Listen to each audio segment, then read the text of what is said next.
Rachana Patni is a consultant who specializes in integrating emotional and mental well-being for the individual and the organizational development.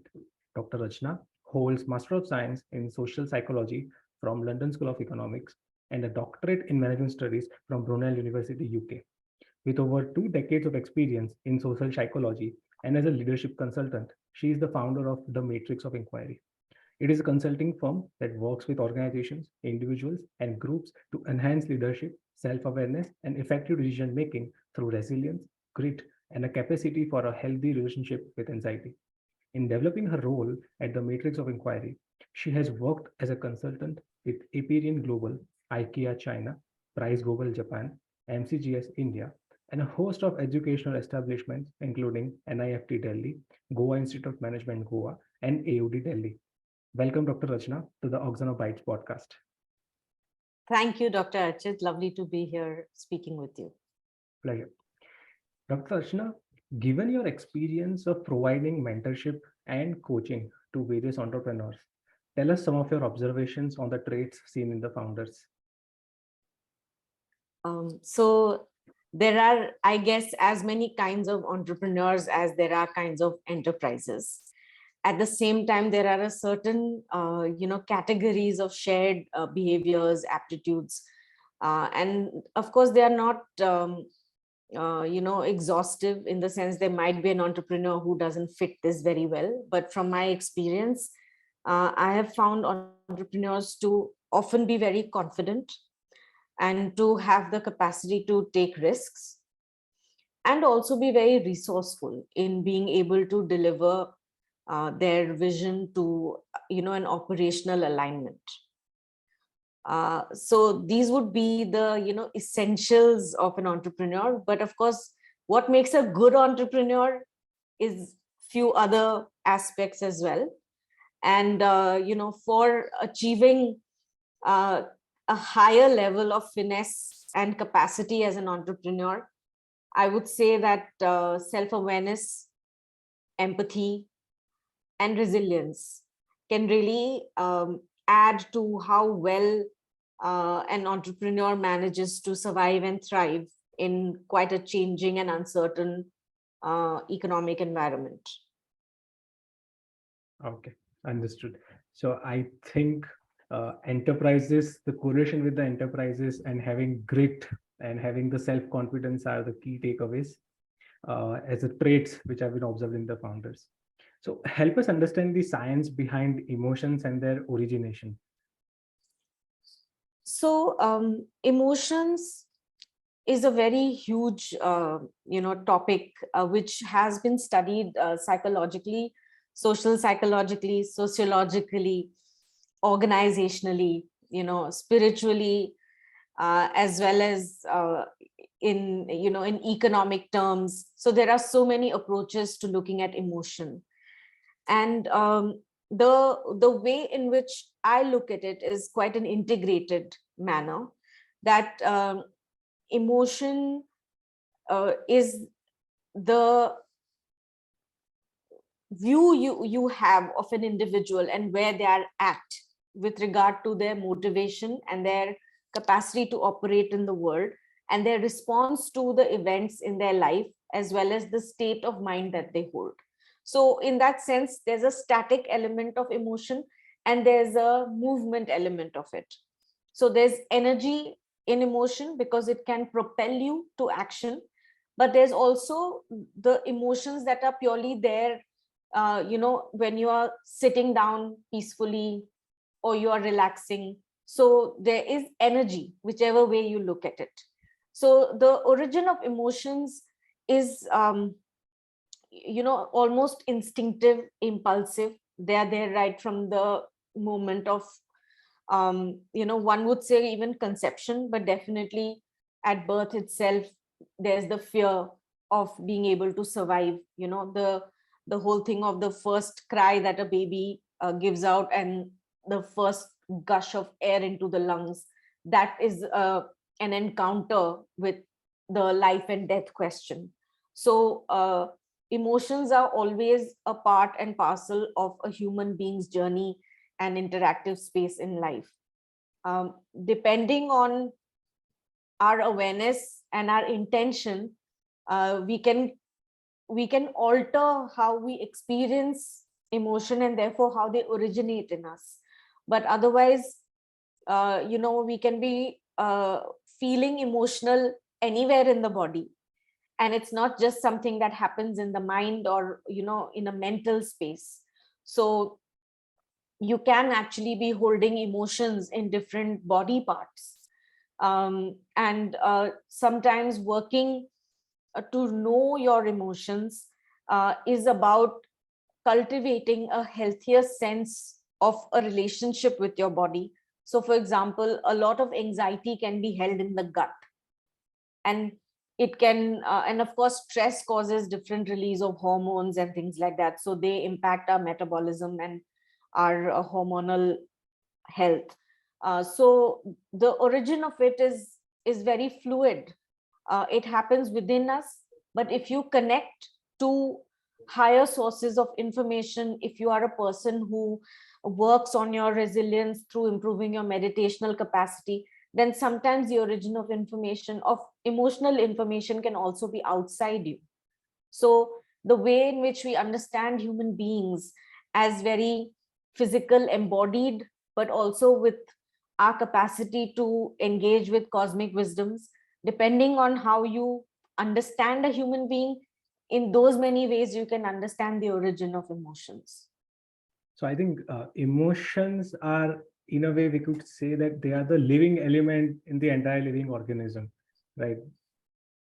Yes, they are definitely a moving element. And if we allow them to move through us, then we may experience being fully alive. And sometimes through fear or through unsafe experiences, we may block the expression of emotions. And then that takes away our capacity to truly feel and to truly know the extent of our capabilities. So you mentioned about altering them as well, right? So in a way, if we understand the origination of the emotions for a given particular incident, for example, then if we are mindful and if we know the techniques, then we could also make sure that emotions who are propelling us to the action, then there are emotions who will propel us to the actions, whereas there are emotions who will not propel us to the actions. They would be acting as a barrier. So having said that, if the discovery of the emotions are in our, if we know, then I think we can control them and we can direct them to propel us. Absolutely. So it is about how do you get to know emotions? It cannot be a purely mental activity, but it has to be an embodied one in which you are not knowing just from your head and disconnected from your body or disconnected from your spirit. So it is awareness of your emotional reality, which also makes you recognize your own limitations as a human being. Because when we are in the heat of the moment, we may feel that there's a particular truth in our emotional encounter, and it is the only valid truth. But when you reach the cool of the moment, you might be able to see another truth or another two truths or another 17 truths in the same encounter.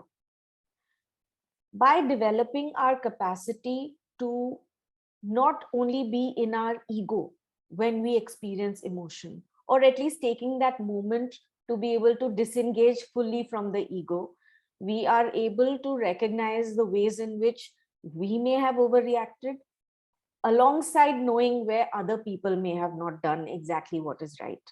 Because emotional responses in the beginning, when they are quite immature and volatile, are all about considering ourselves to be correct and everyone else to be wrong. And that is when they are the most counterproductive.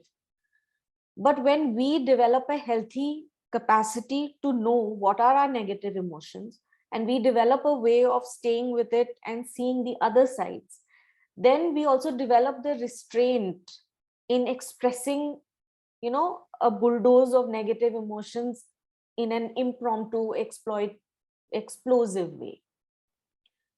So it is like an ongoing journey. And the more we allow ourselves to value forgiveness, value the importance of perspective, and cultivate a gentler, compassionate attitude towards ourselves, then we can also do that with the rest of the world.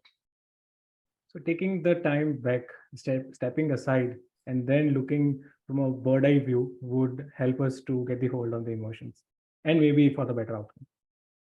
Definitely. So, the taking the bird's eye view is very difficult because it is such an immersive experience, so when you're in it, you cannot see it. And therefore, having critical friends or mentors or spaces in which you can open up an emotionally difficult interaction and really speak about it, so that your immediate reaction is listened to, acknowledged, honored, and then you have a chance of moving beyond that immediate reaction. If our immediate reaction is blocked, then we get defensive and we are unable to process it further. So you really need a community in which your feelings can be heard and that you are allowed to grow in your capacity to process your own emotions.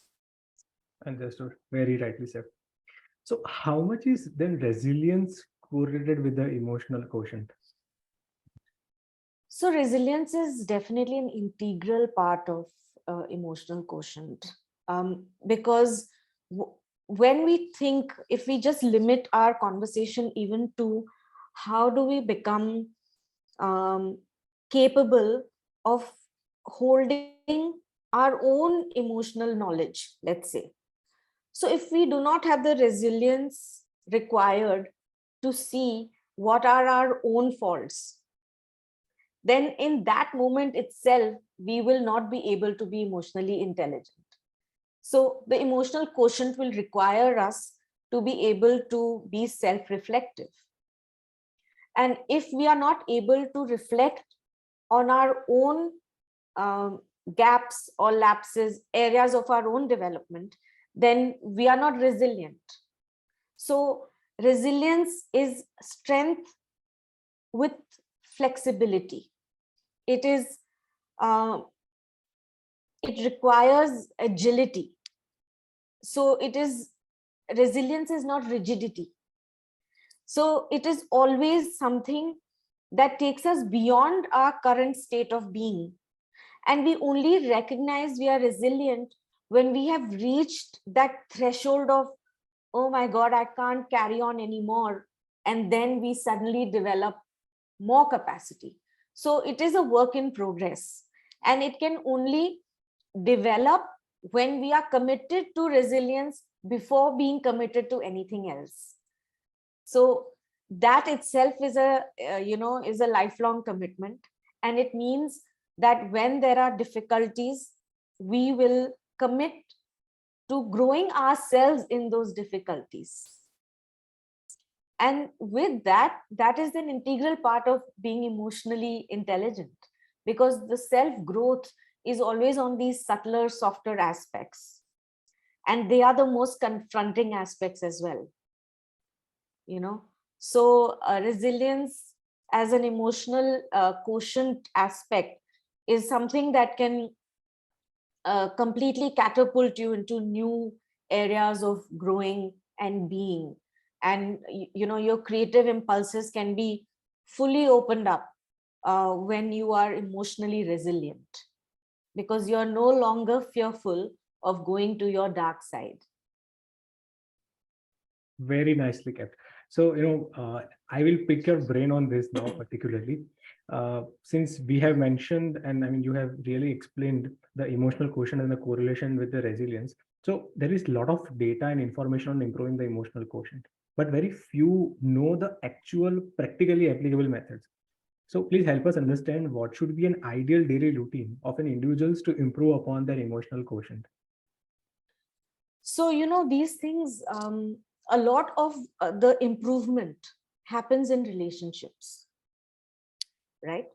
And for those of us who are able to afford the investment in working with another person, whether it is a coach, a consultant, a therapist, a guru, a critical friend, a peer group, like there are so many peer groups where personal development is an element. So finding the time to invest in that is absolutely amazing for those who can do it. For those of us who are not yet ready for that, for whatever reason, it is very important to develop a relationship to self, where you can reflect and be critical of what you've been up to, as well as take stock and take pride in all the things that you are doing in a way that you feel good about the kind of person you're becoming. So, they can be simple things like every evening before you go to bed, you might want to review your day.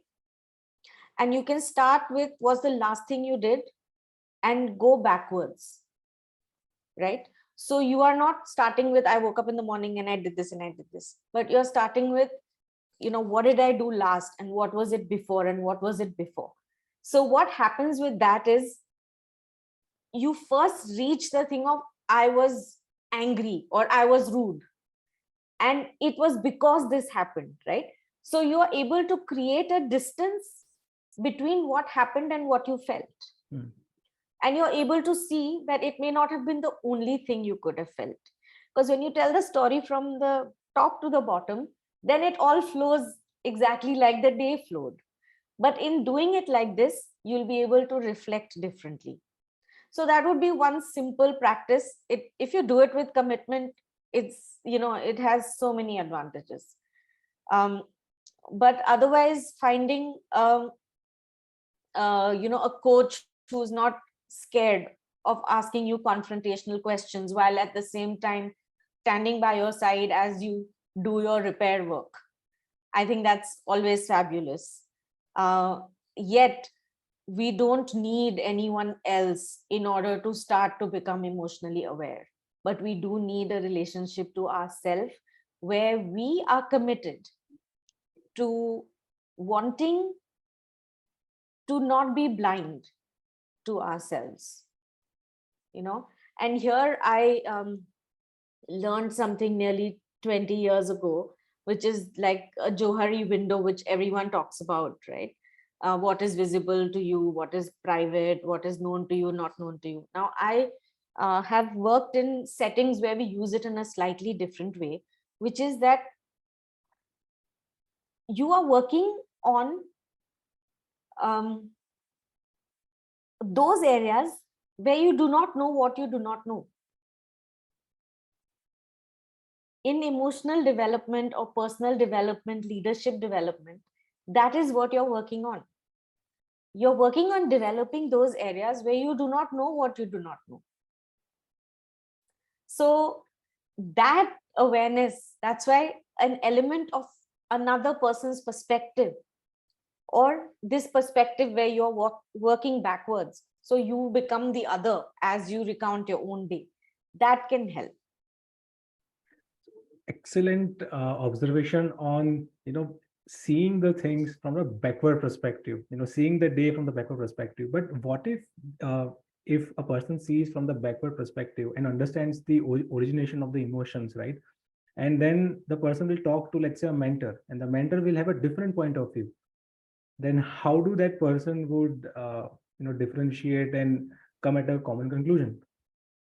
So this is the world of our emotional responses is the first place where we need to have the authority of what it is we feel. Most of our growing up, we have had to give away this authority. So when we reconnect with that authority of, the sovereignty of our feelings, it's very good to have experts. But at the same time, when you develop your own emotional quotient, you have a very good sounding board within yourself to know what belongs to you and what doesn't. Because with everything, when we trust the expert too much, it should not lead to a place where we trust ourselves too little.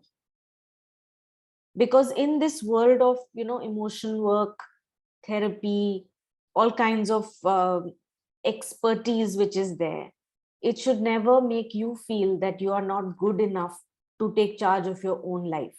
And there are many experiences where this happens. And that must be avoided at all cost, because that's when we lose our own authority and our own agency. And that is the crux of becoming independent decision makers. At least we need to begin with being independent about how we are feeling. We can take what everyone else is saying, but our internal radar should be strong enough. So we cannot be, wrapped around in another person's expert opinion only. We also have our own expertise. So in this sense, talking for an entrepreneur, or let's say even for an investor's perspective, for that matter, we know a decision might propel us to success, but it is also a risky proposition. It might also, take us down, for that matter. So in that sense, a very objective decision would be to take a defensive approach, right? To take a defensive call and to and to take the decision which will make sure that even if everything goes south, you are still not losing much. So, I mean, don't you think then this defensive approach would come into play, for that matter? So even if we think of an individual's growth, or we think of an enterprise growing, there are phases and stages. There is a time when you need to be conservative in your risk taking, and then there comes a plateauing of that, and then you're able to reach a space where there are certain segments when you can go gung-ho on risk, because your basics have a already have a rhythm in place. So even with investors and entrepreneurs, it is when you reach that threshold of the regularity being taken care of, that is when you really can fall into that creative space where you can take others with you. Till that point of reaching that safe haven, you are just trying to get there yourself, and in that case you end up being more conservative sometimes, or you end up having to not follow your vision entirely, things like that. But you are doing it to get to that first notch from where things can be different. Those entrepreneurs who are differently connecting to their anxiety, they will make decisions which will be riskier in another person's perspective, but they may feel some clarity intuitively. So this is like where, for example, people may want to take a certain risk because they are convinced within them that the returns are going to justify the lack of clarity right now. And that kind of conviction comes from a real internal clarity. So those entrepreneurs who are very committed because they have a clear vision, and nothing can come in the vision, there is no negative influence that can tarnish that vision. So those visionaries can take risks which seem crazy to others, but each one has to do it as per their own appetite. And as we spoke, there are so many influences, including where we are on our planetary development, which orbit we are in. So there will be so many kinds of entrepreneurs and so many ways of being successful. But in becoming a successful entrepreneur, how lovely it would be to also become a beautiful human being. And that is where I feel emotional quotient, resilience, empathy, compassion, these values grow not just the enterprise, but also the human beings associated with the enterprise. Thank you. I think this will definitely help a lot of entrepreneurs who are, in this dilemma of which direction to take and not to take. Thank you. So there are entrepreneurs who are skillful but do not succeed, while few of them succeed even with lesser skills. From a psychology perspective, can you help us decode one key differentiator that, according to you, plays an important role? So, what happens in my experience is that when we are developing skills, we are being assessed by a framework of knowledge where we know what we are supposed to do in order to be skillful. Okay. So there are people who do very well in that. They know that if you have to show patience, you have to show humility, you have to show research skills, then they are able to show all that. So they are performing based on what is required. And they become masters of that, which is whatever is required of me, I will know it and I'll be able to perform it. Now that leads to success in those fields where we have a clear indication of what it is we need to perform. But in entrepreneurship, what you need to perform is changing so rapidly and so little is known that those people who are driven by a clarity of what I need to be rather than who am I, they may tend to not be as successful as those who have not been able to meet the external checklists, but they know who they are. Is that making sense? So some people may not be doing very well in school because actually they had trouble performing what was required, but they always knew who they are. So that is where is the magic of entrepreneurship. Those who were backbenchers can sometimes just flourish when they have, finally the chance to show what they are made of. And that's where our schooling and our education system doesn't necessarily do justice to everybody. But I mean, this would mean that intuition, or let's say naturally born or gifted people, would thrive in entrepreneurship because they know something which, let's say, a technically abled entrepreneur wouldn't know, right? So this is not just natural, even though it is not taught in school. So what happens is you will find that there are modes of living your life. Okay, and here there's this very amazing idea of habitus. Okay, and I feel that the more I work with people, I recognize the importance of habitus. So those of us, for example, who have grown up in homes where people are enterprising, okay, we have a relationship to what it means to be an entrepreneur right from when you're eating your first breakfast on your own. So you see certain things which are being done, certain ways in which an entrepreneur manages his or her time, even when there's no boss. Certain ways in which an entrepreneur decides to take or not take holidays and yet feels free. Okay, so there's a whole way of having an entrepreneurial mindset, which is learned from the social context. And very often, the ones who have developed mostly in a professional context, they may need to learn new skills when they want to jump into the entrepreneurial context. So the skills which form part of the air we breathe, that is what the habitus is. So it is the gifts you gain from the context of your existence. And they are not naturally available to you, but they are cultivated in your social environment.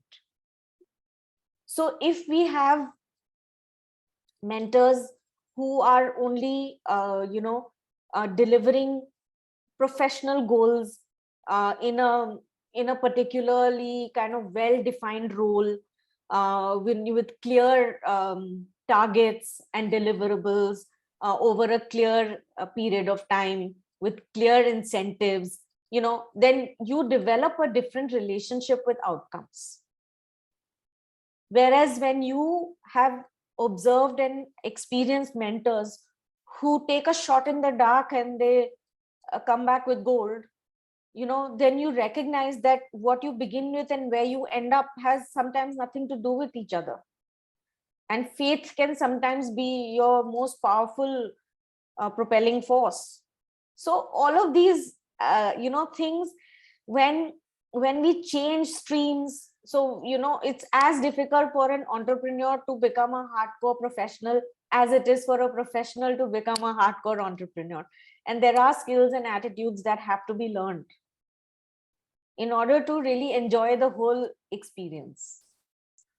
So in this sense, I mean, I'll try to correlate one thing which has been told by a lot of people who are into psychology and who are into sociology, that if you want to understand what you want to do, if you are an Indian, and let's say if you want to understand, just try to do a Bharat Darshan once. Try to see how the entire people of the country, how they live, how they behave. So in this sense, if I have to correlate, then entrepreneurs should know what their consumers, let's say potential consumers, would be eating, sleeping, breathing, right?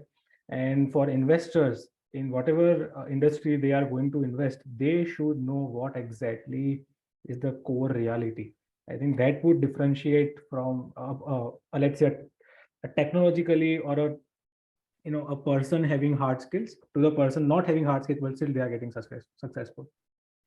Yes, so as an investor and as an entrepreneur, you have to be able to look beyond the proposal or the market figures that are put in a nice Excel spreadsheet for you, because you really need the idea of the ground reality.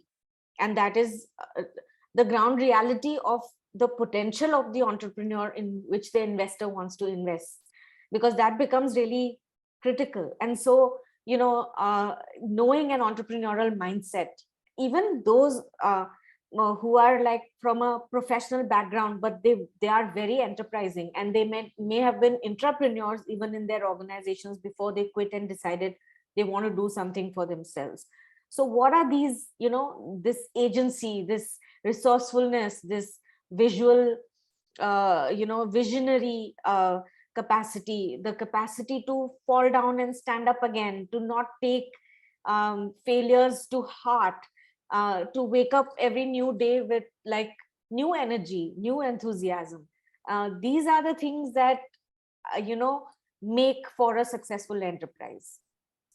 So if, so skill is not enough. Skill in a traditional set of success, but we have to expand what we think of as successful. Absolutely. Understood. So we talked about resilient individuals. Let's talk about resilient teams. How teams can become resilient, and please enumerate an example which can help the listeners understand its intricacies. So, when organizations are growing, in the beginning, there are just a few members, assuming it's like, an enterprise that's growing up from the ground and, working up to get further funding and things like that. So there comes a time when, there are few members, they understand the leader very well, and they share in the goals and they work to deliver. And then you come to a place where the team members grow, the number grows, their skill set grows. You have to keep them motivated also. At the same time, you want to get the best out of them. So in most enterprises which are, not seeking to become professional corporatized spaces, it is very easy for the leader to continue to take full control and earn a significant amount, but they're not interested in scaling up. They're not interested in going global. So, you can have enterprises like that, in which case the resilient team is not so important, because it is the resilient leader, and that enterprise is like a proprietorship, which doesn't need to have like, an organizational hierarchy or a succession plan or things like that. But those organizations which want to have a generational pattern of existence. So you want to create an enterprise that's going to survive and outlast you. That's when a lot of these questions become relevant. And the most important question is, to what extent is the leader willing to trust the leadership of the people he or she has selected to co-work with in the organization? So for those teams, it's really important first that there is trust. And there's trust not just in the capacity of the team member, but the trust is the kind that, very much like when you have a child growing up in your home, they have to trust that even if they make a mistake, even if they mess things up, it can be cleaned up together. And that is the level of trust the team needs in order to truly be resilient. Because that is when they will bring their best forward as well. So that possibility that we will do our best and yet we might make mistakes, that allows people that freedom to, become a team where the leader is a leader of leaders. And in leaders, I always say that every leader is also a follower. But a leader of leaders has much more freedom because they are not micromanaging. They are trusting the capacity of people, but they are also there to pick up the pieces if something doesn't go right. So that fear is not there as a motivating force. Instead, there's the possibility of creating. And I have worked with leaders who have managed to, do this, where they have actually started off saying that that is what they want to create. And they have worked towards it. And it's not easy because, you ask any mother whether it's easy to allow the father to do the first nappy change. Because you're like, say you're the expert at bum cleaning, you don't want to hand it over to someone else. But actually that single nappy is not going to ruin anything. So that level, I'm using this example, which is so disconnected, because it is like that. Allowing yourself to not micromanage takes courage, because the standards won't be the same as you. But yet, will you be able to live with it? And will the company grow? I think those are the questions that allow a team to develop resilience. So transparency in the communication, right? And giving room for the creativity to come up. I think this would mean the team is going towards or building the resilience. But you also touched upon the micromanagement part. So recently, one of the higher officials of the country, openly spoke that, okay, I am a micromanager because I need to, right? So help us understand this. Sometimes this micromanagement thing happens also out of making sure that if anything goes wrong, then I want to be held responsible. I should make sure that nothing goes wrong if it is under my side. Is that correct?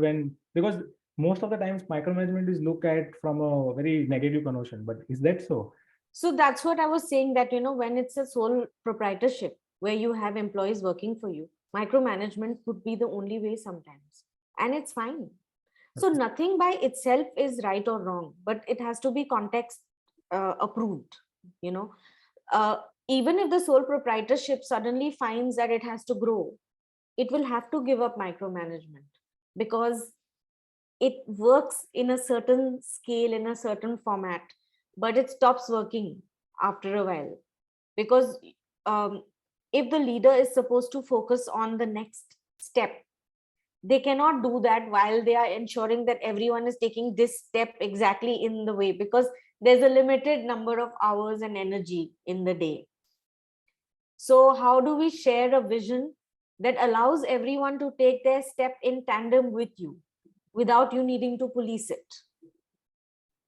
So that kind of resilient culture comes from trust, but it also comes from selecting people who are also entrepreneurial. who also want to take the right risks.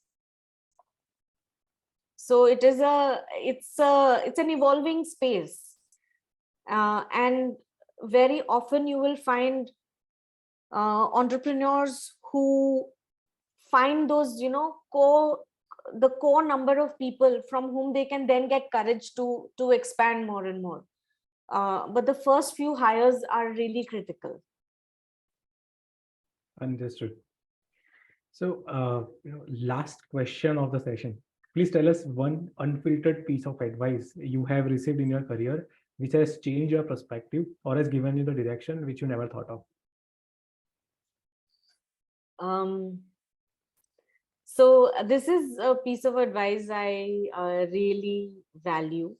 And what happened was I was working on my PhD, and I had colleagues who were 25 years older to me. I was pretty much the youngest lecturer. I had to often wear an ID to ensure that people knew I'm not a student. And in this phase, like, I had been given a full lectureship and I had to do my PhD on the side. And my senior colleague told me, "What is your PhD about?" And I said, "Oh, it's about emotion in organizations." And I started off on the detail of it. So she was like, "Let me just stop you there and tell me again, what is your PhD about?" So I just looked at her, unsure, and she said, "It's about getting it done." And I realized that that is so wise, because you can keep doing a PhD for your whole life and it can never get done. But you have to arrive at a place where it is good enough to go out. And that is so true for all entrepreneurs as well. You have to realize, when is it good enough? Because if we keep going for some vague notion of perfection, we may never get it out there. And some things evolve once they've taken birth, just like us. So we can't keep it always in the womb, but we must risk being born and then take it from there. So, eye on the target and understanding the entire journey and being mindful of that. That is, if I have to conclude, right? Yes, being aware that we are all work in progress and being okay with it. Absolutely. Great to hear, man. This brings to end of our today's podcast. The conversation enriched us with the understanding of how resilience plays an important role in an entrepreneur's journey. We thank you, Dr. Rachana Patni, for taking time out to share insights on the resilience, emotional quotient, and its dynamics around the entrepreneurship and team building. Thank you so much. Thank you, Archit. And just a comment on how resilient you are for having moved from dentistry to this, and taking such various elements into consideration as you do your daily work. So that flexibility and expansive quality is truly remarkable, and I'm very pleased to have had this conversation with you. Thank you so much. Thank you. Means a lot. Thank you.